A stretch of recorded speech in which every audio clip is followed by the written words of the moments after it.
Hello everyone, my name is Manjit Singh and I am a legal intern at LEXIS and Company. I am a third year LLB student of Lord Law College. Today's my topic is dying declaration. Now let us move to the topic dying declaration. Section 32, Clause 1 of the Indian Evidence Act defines when the statement is made by a person as the cause of his death. Such statements are relevant whether the person who made them was alive or was not at that time when they were made. Under the exceptions of death, the dying man can never lie or truth sit on the lips of dying men. Now see, what are the types of dying declarations? There are no particular as such type of dying declaration. It can be oral, written, gestures or sign. Thumb impression incomplete and can also be in the form of question answer. There must be a distinct and definite assumption on the part of the person who produces the statement. Possibly the declaration should be in written form or in exact words stated by the person involved.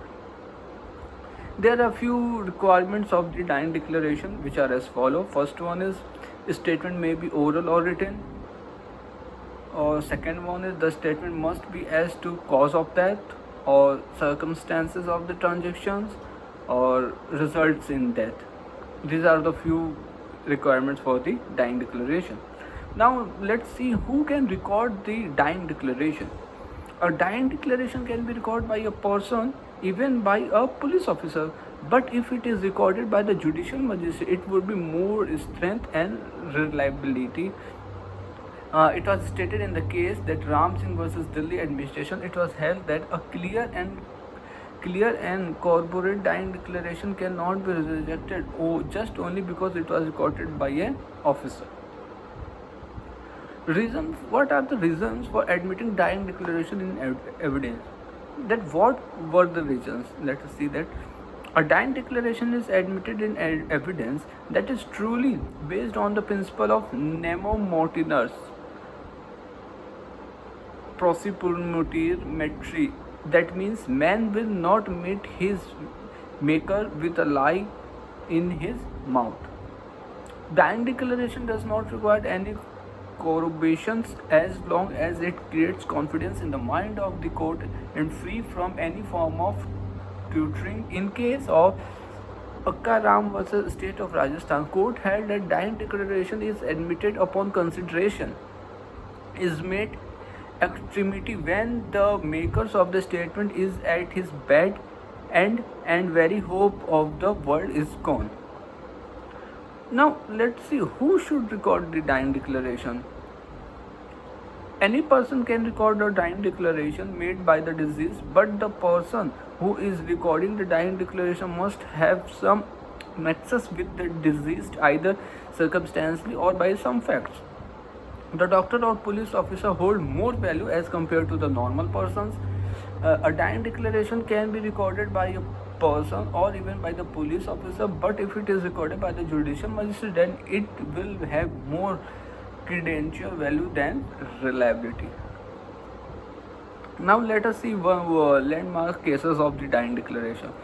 First one is in the case of the state of Punjab versus Praveen Kumar. The Supreme Court set out some measures to test the veracity in the case. The court provided that there must be a series of examination in order to determine the truth.